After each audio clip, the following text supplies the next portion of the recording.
Call वठी वठूं। मोहम्मद हसन मरी हैदराबाद में। जी मरी साहब, छा चवणु चाहींदा? अस्सलाम वालेकुम। वालेकुम सलाम साईं।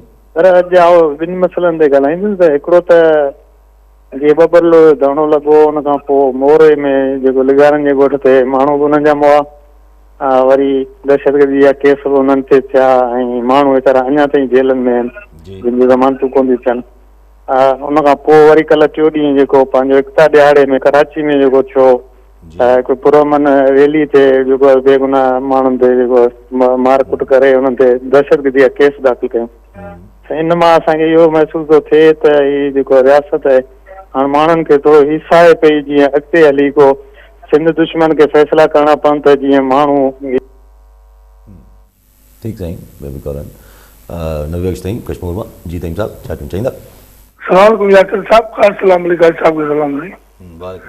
साईं जेका मुल्क जी मुआशी सूरत हाल आहे, इन हवाले सां बिलावल भुट्टो ज़रदारी साहब चयो त सेल टैक्स GST जेका आहे असां पाण उगाड़ियो, इहा सूबनि सां इसाकदार 1999 में इंतिहाई बेवाजिबी कई हुई, जॾहिं हुन जेका कराची वग़ैरह जी ऑक्साइड टैक्स वग़ैरह जी मद में कराची खे पैसा मिलंदा हुआ, KMC मां मुख़्तलिफ़ टैक्सुनि जी उगाड़ी में इहे वठी वफ़ाक़ हवाले कयाऊं।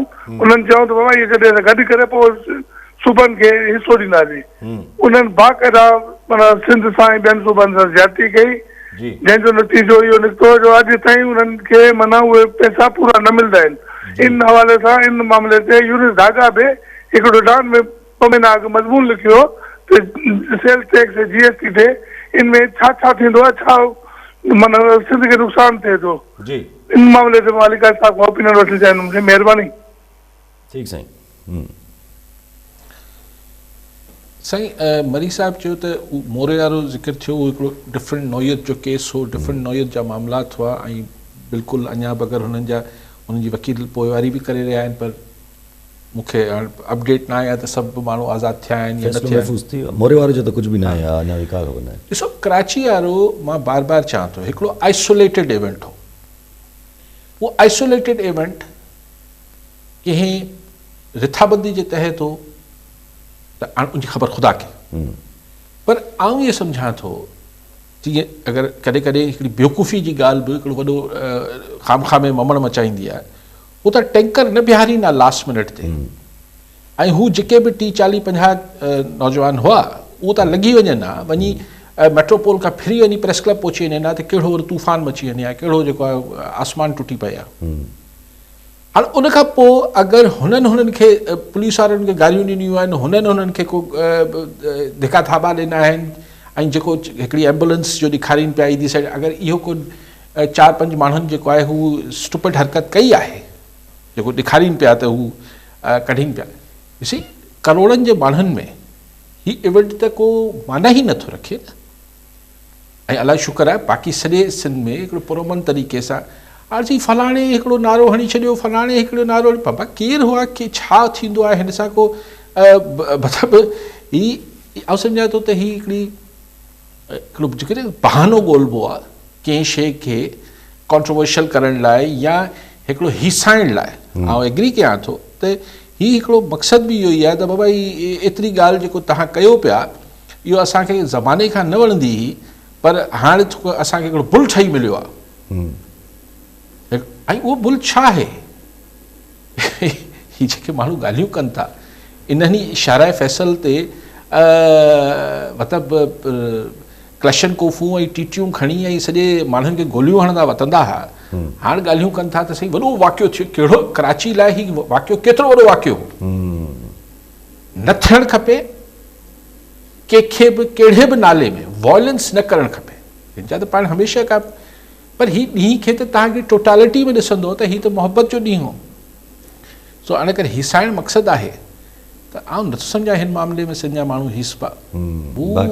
फारूक सत्तार जी पर छा ज़रूरी आहिनि माण्हू त ॻाल्हाइण या ज़रूरी न आहे? मतिलबु ॾिसो मूंखे सम्झ नथो अचे त ही किथां खणी आया आहिनि ॻाल्हि।